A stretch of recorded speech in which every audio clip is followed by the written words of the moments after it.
मोदी महागठबंधन पर हमला कर रहे थे तो वहीं दूसरी तरफ दिल्ली के कॉन्स्टिट्यूशन क्लब में सेव डेमोक्रेसी नाम से एक कार्यक्रम हुआ जिसमें विपक्षी पार्टियों के नेताओं ने शिरकत की और इस दौरान प्रेस कॉन्फ्रेंस में सभी ने एक स्वर में ईवीएम की प्रामाणिकता पर सवाल उठाए और कहा कि पूरा देश ईवीएम को संदेह के नजरिए से देख रहा है और ऐसे में सोचना चाहिए कि बैलेट पेपर से चुनाव करवाया जाए, लोकतंत्र को बचाया जा सके।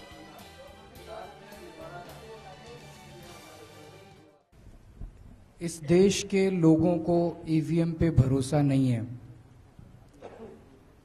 जहां भी हम लोग जाते हैं, सभाएं करते हैं, लोगों के बीच में जाते हैं, लोग एक ही बात बार बार बोलते हैं, जी मशीन देख लेना, ईवीएम देख लेना। ऐसी चुनाव प्रणाली जिसके ऊपर लोगों को ही भरोसा ना हो तो वो एक बहुत बड़ा प्रश्न चिन्ह खड़ा करती है पूरे लोकतंत्र के ऊपर।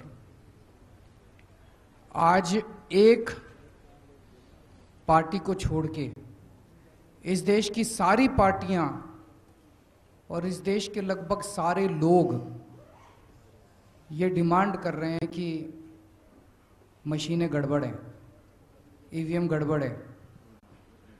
इस देश के सारे लोग तो ये चाहते हैं कि बैलेट पेपर से चुनाव होने चाहिए।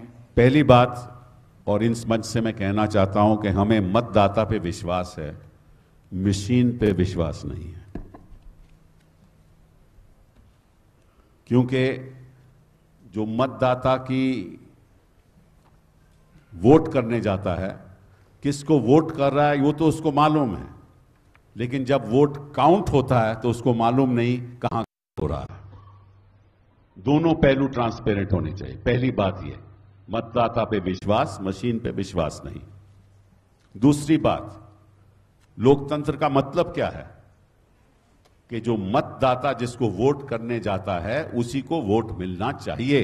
दोहराकर कि हम विनम्रता से निवेदन करने वाले हैं, राजनीतिक रूप से पूरे देश में अभियान चला के कानूनी रूप से उच्चतम न्यायालय में 21 पार्टियां इस देश की 70% जनसंख्या को रिप्रेजेंट जो करती हैं कि न्यूनतम यहां पर 50% के लगभग ऑटोमेटिक सैंपल चेक होना अति आवश्यक है, क्योंकि इसके बिना हमारी गणतंत्र पे एक बहुत गंभीर और गहरा प्रश्न चिन्ह उठता है।